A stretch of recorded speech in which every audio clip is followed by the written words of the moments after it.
Hey, what's up, movers? I'm Coach Hal. Today we're covering side-to-side rockers, so just another variation in our groundwork, in our all fours position.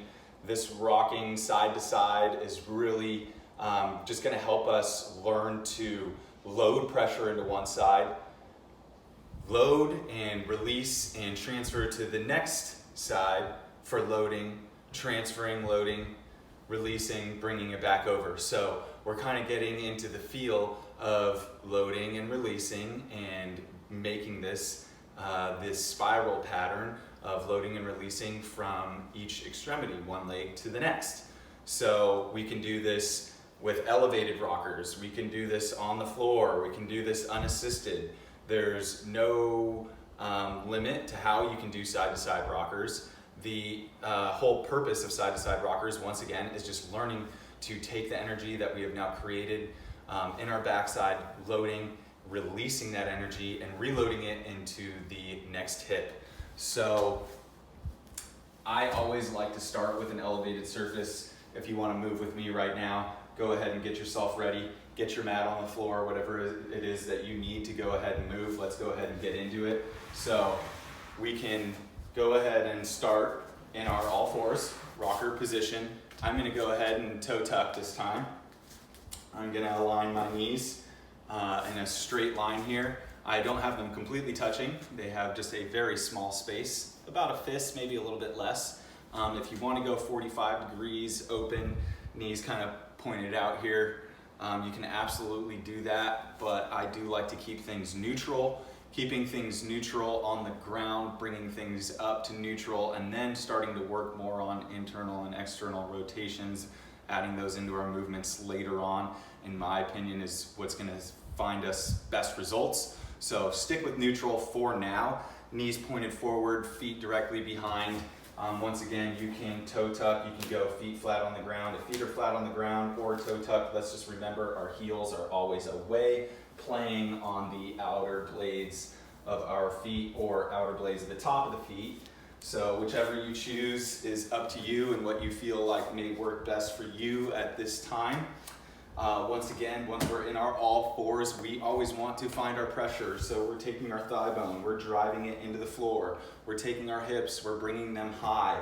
We are now driving thighs down and wide into the floor while driving hips high and wide, allowing ourselves to create pressure in the backside and get into a nice rocking motion. Heads up, eye is up. We don't ever want to be stuck in this position rocking here.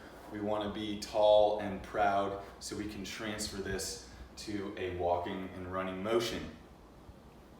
Once we have our pressure, once we find our backside, hips engaged most importantly, then hamstrings, lower back, etc. are going to follow suit.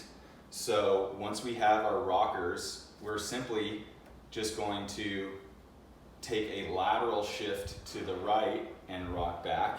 And as we come over, lateral shift to the left and rock back. These variations for side-to-side rockers, once again, are not limited to having to go from one side to the next.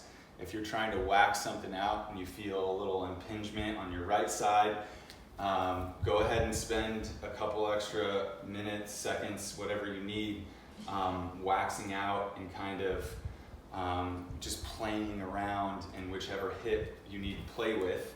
You can go back and forth. If you see my sternum right now, I'm going lateral shift right with my sternum coming left. This is going to allow for a little bit more stretch in my low back. Also kind of open up the outside of the hip a little bit more. So we can play like this. We can also come into a side rocker, loading the right hip back, side bending and opening the sternum with the hip that we're loading, really kind of getting us ready to explode and excel over to the other side as if I were walking or running.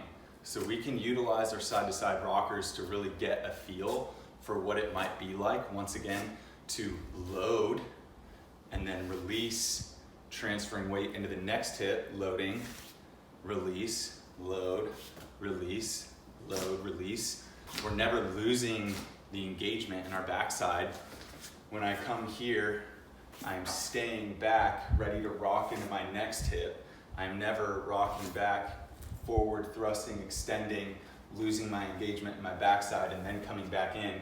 We're staying loaded in the backside the whole time, rocking back and forth, learning to transfer energy from one hip to the next. Once again, if you really want to get fluid with it, we can get our spine going with the slight sine bend and sternum opening, head falling into the column on left and right side, really getting a feel for what it's like to move forward. But at the same time, if we want to use these rockers to just kind of scrub some nasty stuff out in our hips, maybe feel good, get a good stretch, we can always use these rockers to, once again, right hip goes to the right, sternum goes to the left, vice versa, left hip goes left, sternum and upper body goes right. We're really going to start getting more of a stretch in the low back, into the lat, opening up the outer side of the hip here. And we can really get in some good movement here. And let's just remember, we have all this 180 degrees of space behind us to play with. So you don't have to go rock here, rock here, rock here. We can rock here, wax it out, come back, rock over here, wax it out. Maybe play here. Ooh, this feels good. I like this spot. I'm gonna spend a little bit more time here. Now I really wanna hold this load that I have, get used to kind of packing in this shoulder. Now release it over to the other side.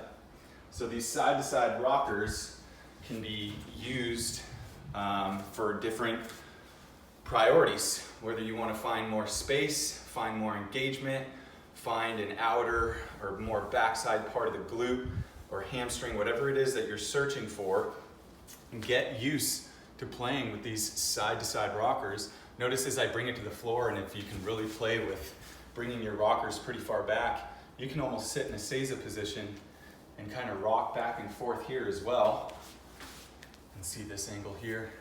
And I'm just playing with my hips. This is really making sure I'm still engaged in the backside. That doesn't mean I'm holding on this hard tension, but I still feel pressure to my hip. I'm not feeling pressure in the front side. I'm not gunked up or feeling pinching in the front side. I can feel the pressure in the back side.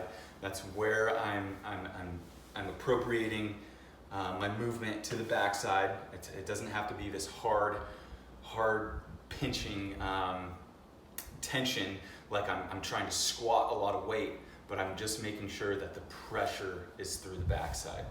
So playing down here side to side, bringing it back up to unassisted, getting used to loading, releasing, and loading the next hip.